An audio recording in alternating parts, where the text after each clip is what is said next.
Sorry about all that wiggling. Tom was a very curious fellow. He liked to find out things.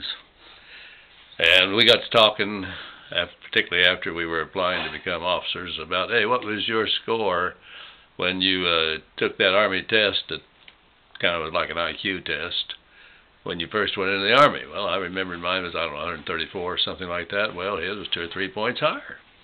Oh, okay, to me, okay, so you're a little smarter than I am. So what?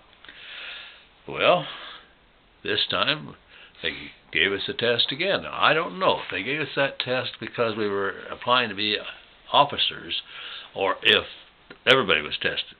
But, oh boy, after the test, Tom again, he finagled. I don't know just how he did it, but he found out what our scores were. And what's funny about it is that as we were preparing to take the test, we were talking to each other and thought, hey, college education, and we're more grown up, more mature, we will score quite a bit higher. Wonder what we'll score. Well, when he found the results, I think we each upped our score maybe a point or two. Maybe one of us even 3 points. Tom still ahead.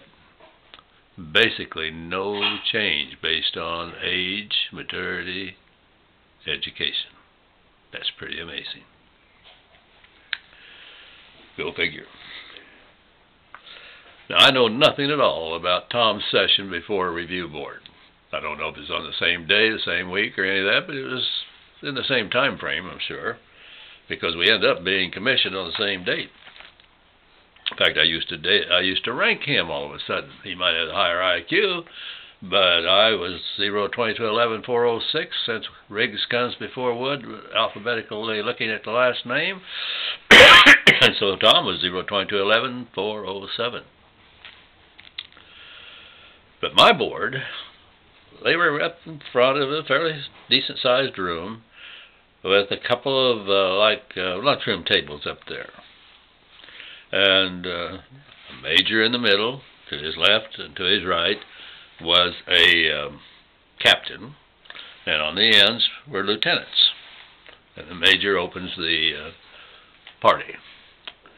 Corporal, if we should decide to make you a lieutenant. You know, he looked at the papers. He knew I was from Oklahoma, and maybe I had more of an accent, southern accent than I realized. He said, we make you an officer, and we sign you down in the South somewhere, and you go down there and you arrive fairly late at night, and you check in and get a billet, get assigned to a BOQ, Bachelor's Officers Quarter. And you go to that room, there's a black man in there already. What do you think about that? Well, you know, thanks to Sergeant Mims again, I could honestly answer. Makes no difference to me. If a man takes a shower every day, I could care less what color his skin is.